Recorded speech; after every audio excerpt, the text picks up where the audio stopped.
Qual é a verdadeira missão dos extraterrestres aqui na Terra? Bom, este é o maior engano de todas as pessoas.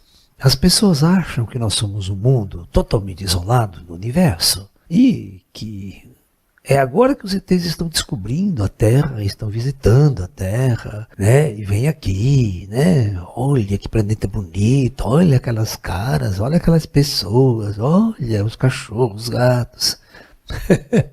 Como se eles fossem verdadeiros aliens. Você vê que todas as vezes que nós trabalhamos com o tema extraterrestre, o cinema, a literatura, vai tratar este tema como alien. O que é a palavra alien? Alien significa alienado. Alguém que não tem absolutamente nada a ver com o problema. Então, um alienígena, ele é um ser totalmente desconectado de tudo que existe nesse mundo. Ele está vindo aqui agora. Não tem nada a ver com nossas regras, nossas leis, nosso mundo. Praticamente um invasor, né? E o cinema sempre colocou criaturas aliens, né, como assassinas, né? Principalmente o primeiro filme do Ridley Scott lá, né? Alien, o oitavo passageiro. Na verdade, aquele filme é baseado num princípio que os humanos estavam buscando num determinado planeta uma arma de guerra biológica.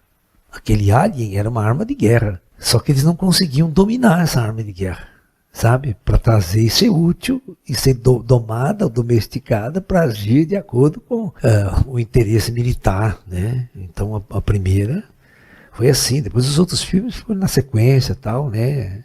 Então o cinema americano na década de 50, por exemplo, sempre olhando extraterrestres como um invasor, com a ideia dos discos voadores, aparições, né, que alertou o mundo. Antigamente, antes da Segunda Guerra Mundial, ninguém falava em ET.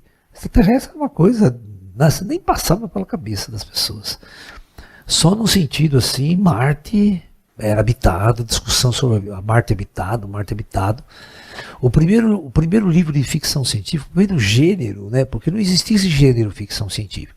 Ele começou com os dois grandes, que foi o escritor da Guerra dos Mundos, H.G. Wells, e o Papa, né? Que começou lá atrás. Quem que é ele? Escreveu Viagem ao 20 mil léguas submarinas, Da Terra à Lua, Viagem ao Centro da Terra, Júlio Verne. E tem uma das primeiras escritoras também de ficção científica, que é raro, né? Que é uma mulher que escreveu a história de Frankenstein. É o primeiro clone, o primeiro robô biológico, né? Lembra do Frankenstein que constrói a partir de parte de cadáver? A escritora é uma mulher que escreveu. Então, o gênero ficção científica, antes desses caras, não existia.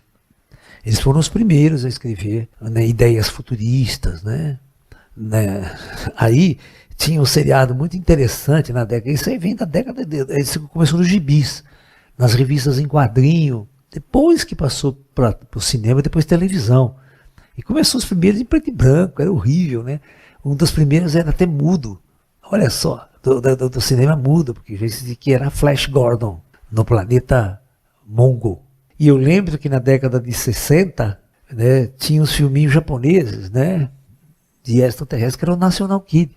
Né? O cinema japonês sempre falando de invasão de extraterrestre. O primeiro de invasão era a invasão dos venusianos. Marciano já ficou para trás, então eram os inca-venusianos. E o próprio National Kid era um extraterrestre com poderes sobrenaturais que veio ajudar a humanidade. Veio de um outro planeta ajudar a humanidade. Muito engraçada a musiquinha quando tocava e o esquema, né? O que aconteceu? A psique humana, ela foi... O mundo, né? O mundo sempre teve as grandes guerras. Primeira Guerra Mundial, Segunda Guerra Mundial. Então, existia sempre o pânico de você ser invadido agora por uma outra força, que não é um país inimigo, né?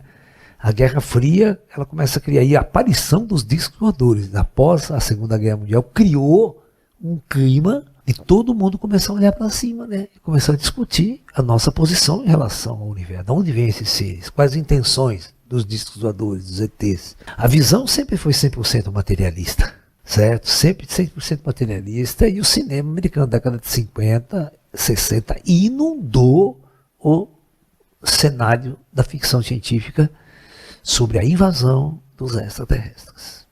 Discos voadores, aquela coisa toda. A humanidade sempre construiu, filha, uma visão completamente distorcida do que qual a missão dos ETs, né? Totalmente distorcida. Eu confesso para vocês que quando eu era moleque, eu também tinha uma visão distorcida. Porque eu era fruto do meio, né? Eu era fruto de toda essa informação que chegava. Mas, à medida que eu fui crescendo, me tornando mais... Eu era muito católico, muito católico. Ia na igreja, eu tocava violão na igreja, pro padre, eu li o evangelho lá no púlpito, sabe? Chegou um momento que eu fazia parte do grupo de jovens, mas era 15, 16 anos, essa faixa aí. Mas foi na década de 70, quando saiu aquele filme Eram os Deuses Astronautas. A partir do dia que eu saí do cinema, que eu assisti aquele filme, houve um conflito muito grande daquilo que eu gostava, que eram os ETs, e daquilo que eu vivia, que era a religião. Ele confronta a religião, né? Eram os deuses astronautas. E eu, então, radicalmente abandonei a igreja. Abandonei a igreja e foi nesse período que eu fortaleci a ciência. Eu fui com tudo na ciência, né? Eu já era um indivíduo estranho em termos de física e matemática, um gênio na escola, aquela coisa toda. E me dediquei a estudar. Estudava tudo que tinha de astrofísica, astronomia, tudo que era ligado a disco voador, a ET, eu lia. O meu conhecimento foi vindo a partir desse estudo. Aí eu comecei, quando eu larguei da Igreja Católica, eu fui estudar filosofias orientais, estudar taoísmo, budismo, outras formas de ver o mundo. E aí eu descobri uma afinidade tão grande, mas tão grande com o pensamento oriental. E na década de 70, e aí eu comecei a me interessar por artes marciais chinesas. Eu comecei a me interessar por Kung Fu e Tai Chi, comecei a praticar Kung Fu e Tai Chi. Aí quando começou a passar aquele seriado na televisão brasileira chamado Kung Fu, eu me identificava demais, mas era uma coisa absurda a identificação que eu tinha com o monge e com o Shaolin. Aí o que aconteceu? Num determinado seriado, estava passando, eles iam entrando lá, porque esse aí foi filmado na China mesmo, lá no mosteiro da China. Eu falei assim, pô, esses caras estão numa sala que eu conheço essa sala. Se eles passarem esse portão pro lado de lá, vai ter um negócio assim, assado. E não é que ele passou para a porta, chegou do outro lado, tinha exatamente aquilo que eu tinha dentro da minha cabeça. Eu falei, eu conheço o negócio, vocês conhecem o lugar. Eu fiquei apaixonado, não perdi um seriado. Eu me identificava muito. Aí foi que eu tive uma convergência muito grande, mas muito grande, no orientalismo. Comecei a estudar demais taoísmo, budismo, né? Todos os livros que vinham. E aí a minha mediunidade começou a despertar. Eu parei de comer carne quando eu entrei no orientalismo para valer. Aí, num belo dia em meditação, quando era criança eu era médium, ele parou na puberdade. Eu estava fazendo uma meditação, era umas 11 horas da noite. Cara, aparece o chinês na minha frente. Eu tinha 16 para 17 anos, não tinha entrado na faculdade ainda. E aquele chinês olhando para mim, sorrindo e falando, não tenha medo, meu filho. Não tenha medo. Pô, eu cagava de medo, estava duro, paralisado ali. Foi muito engraçado. E aí ele vinha conversar comigo todo dia, tirava eu do corpo, levava a passear com ele. Comecei a renascer na espiritualidade. Comecei uma nova jornada. E sempre os orientais me cuidando de mim. Sempre os mestres chineses cuidando de mim. Depois eu fui conhecendo os indianos, fui conhecendo muito. Ele me levava para cada lugar, cidades astrais, fui conhecendo as cidades astrais, né? Os ETs entrou bem mais tarde na jogada. Eu perguntava para eles dos ETs, eles não respondiam, eu falava que eu não estava pronto ainda para esse tema. Primeiro eu tinha que aprender com eles o básico da espiritualidade para depois entender os ETs na jogada. Foi talvez essa forma iniciática que eu tive que me fez ter uma visão mais completamente diferente da ufologia e dos ETs. E depois, quando os ETs entraram na minha vida, né? Aí eu conversava com eles direto, né? Eles estavam comigo o tempo todo, como hoje estão o tempo todo ao meu lado. Então eu pude aprender, né, durante mais de 50 anos de convivência com eles, o que eles são, quem eles são e qual o seu papel junto à humanidade Terra.